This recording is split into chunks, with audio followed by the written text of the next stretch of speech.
All right, here we are on a Saturday afternoon with the death cap.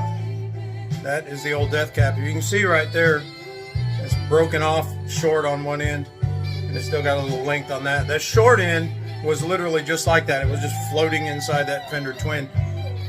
That will hurt you badly and possibly kill you in the correct situation or the incorrect situation. Anyway, I just wanted to put this on here as a little prelude to the two little tidbits that I'm going to add to this video.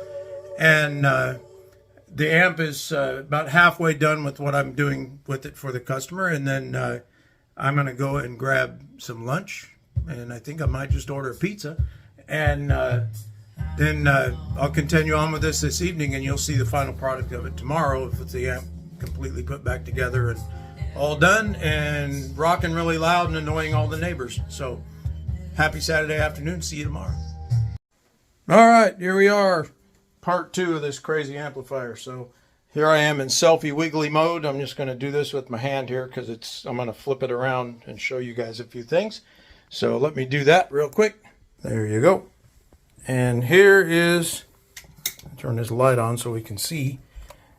Here's the wiring coming in on this fender twin, and it comes along behind here, which is kind of hard to see, and it comes over here and goes to the fuse first, and then out of the fuse it is going into the switch and then into the transformer to power the amp. But also on the other side of this, it's going out of the fuse over to this external plug to power the external plug. And I did that through the fuse to protect whatever you plug in, and also because usually in today's world, something plugged into here would be, say, a pedal board and a 9-volt adapter for a pedal board, and it's not going to run very much current. So the fuse will protect that, and it won't overload anything for the amp. And usually that's not used anyway in today's environment, so it's probably never going to get plugged into anything.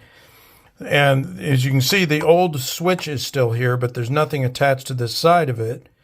And I'm simply using one lug of the old switch as a terminal to run the white wire into, you can see right here, into the other side of the power transformer for the amp. And it also does the benefit of retaining the original look of the back of the amp, so it doesn't look modified, which is why that's still plugged in and why the switch is still there, even though the switch is disabled. It doesn't do anything. And then, as you can see here, I've replaced all 4 grid resistors with brand new metal film resistors that are higher temp, and they're 2 watt. So they're 1 watt more than what's required. And the old 2 watts, which were installed, in my ugly thumb, is carbon comp resistors, and they wear out after a bit. They were reading, they're supposed to be 470. The ones I put in here are a 5% tolerance. And yeah, 5% tolerance, and they're reading 465, so they're brand new. And actually 466 was what I read on them after I installed them. These were reading like 420, so they're toast. And just as a little side note, if you notice my pile of garbage over here, there's a reason for that. And for all my aircraft buddies, they understand that. In the aircraft world, that's called FOD, which stands for foreign object debris, or in the case of, if it actually does something, it would be foreign object damage. But it's a fancy aeronautical way of saying garbage. And the reason why I do that instead of throwing it in the trash is because everything that I've done in here is going to create some garbage.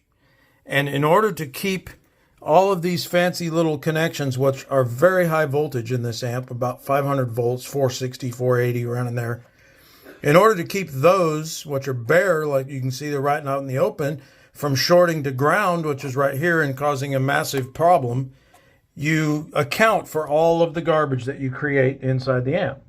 So when you're doing all this work and you look around and you say, oh crap, I got some garbage here and there, you clean it out and you put it in a little pile right there.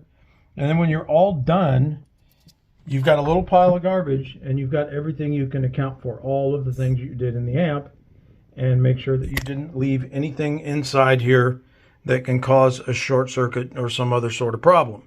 So That is from the aeronautical world. That is a little bit of a airplane-based terminology of how we do things, and it's also something that us former avionics electricians in the aircraft world and us quality inspectors tend to do in our daily lives. And it's just something that's ingrained in you, and it stays, and something that I do. But it's also extremely useful because it avoids problems later on because you account for everything. So anyways, so there's that section of the amp. I'm going to continue on with my modifications to it, and I'll continue on in the video and show you the final product. So have a good day. Bye.